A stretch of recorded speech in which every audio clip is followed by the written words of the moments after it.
Both President Trump and President Biden like to boast about the prosperity that they brought to our country, but in crisscrossing America myself, I'm not seeing evidence of that prosperity. Instead, I'm seeing an America that I never thought that I'd witness. I'm seeing these giant disparities in wealth where most Americans are living on the precipice of desperation. In fact, the average income in this country is now $5,000 less than the basic cost of living. And 35% of Americans are not making enough money to pay for basic human needs. That means transportation, food, and housing. What that means is that they have to make impossible choices every day of their lives. American parents today all across our country are sitting in their living room and listening to a baby cry in the room next door and having to wonder whether that baby is $30 sick or $200 or $500 sick before they bring them to a hospital. They're choosing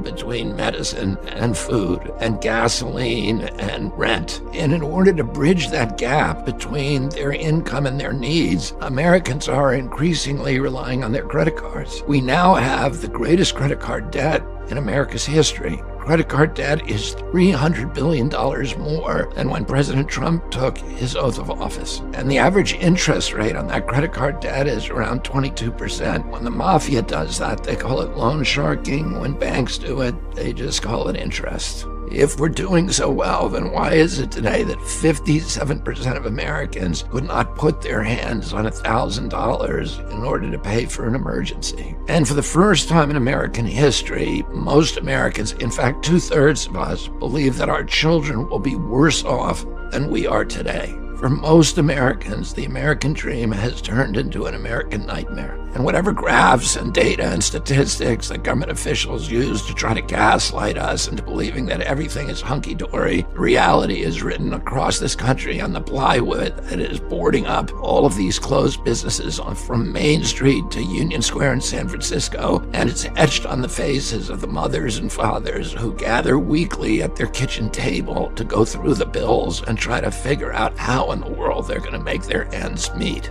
And that kitchen table math seems a lot more reliable than the sunny economic projections that we're getting from our elected officials of both political parties in the White House. Because every American family knows in its bones that these tales of a booming economy don't add up. The last two administrations, like several of the administrations that preceded them, have continued to adopt policies that favor Wall Street and tech billionaires and military contractors over the American middle class. Those interests are strip mining America of its equity, of its wealth, of its salaries, and ultimately of our democracy. And both President Trump and President Biden are now running for re-election based upon these economic choices. And what that means is that if either of them get elected, you can expect more of the same. We seem to have plenty of money for all the bank bailouts and the foreign wars, but food stamps for ordinary Americans are being cut by 90%, and teachers across the country are paying for school supplies out of their own pocket.